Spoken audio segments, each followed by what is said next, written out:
आपण हायब्रिडच्या जमान्यामध्ये जुनं सगळं विसरलोय. भाजीपाला केमिकलयुक्त खातोय आणि या सगळ्याचा दुष्परिणाम आपल्या आरोग्यावर होत आहे. विशेष म्हणजे कॅन्सरसारखा आजार आपल्या घरात कधी आला हे आपल्याला माहीत नाही. हे तुम्हाला सगळ्यांना माहितीच आहे.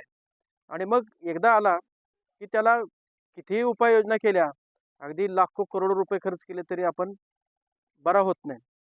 तर सर्वात महत्त्वाचं शेतकऱ्यांनी पण आणि ग्राहकांनी बी समजून घेतलं पाहिजे, की आपण छोटा का होईना परसबागेमध्ये देशी भाजीपाल्याचं बियाणं धरावं आणि ते पुन्हा पुन्हा बी धरून भाजीपाला उत्पादन करावा.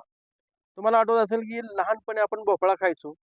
त्या भोपळ्याची चव, दुधी भोपळ्याची आणि आत्ताच्या दुधी भोपळ्याची चव, हा चवच आपल्या तोंडाला लागलेली नाही. फक्त आपण खायचं म्हणून खातो.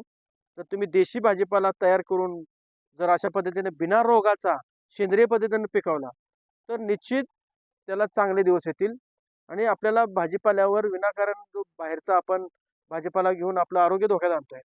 ते जर तुम्हाला वाचवायचं असेल, तर इथं जे देशी सगळे आम्ही लावलेले आहे, ते तुम्ही लावा आणि कुठल्याही प्रकारचं याला केमिकल न वापरता.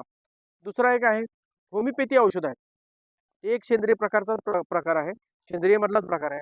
तो होमिओपॅथीची औषधं आणि अशा प्रकारचा देशी भाजीपाला आपण जर लावला, तर निश्चित आपल्याला आरोग्य उत्तम राहील.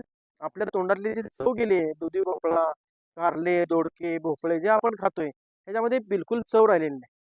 आपल्याला जुनं ते सोनं आपण म्हणतो, त्या पद्धतीने हा भाजीपाला जतन करा. याचं बियाणं आपण पुन्हा पुन्हा तयार करा, जतन करून ठेवा आणि ते पुन्हा लावा. निश्चित त्याच्यातच चांगला तुम्हाला दिवस मिळणार आहेत. आज बरेचसे जे उच्चभ्रू ग्राहक आहेत, ते आम्हाला मागतात, की देशी प्रकारचा सेंद्रिय भाजीपाला पाहिजे.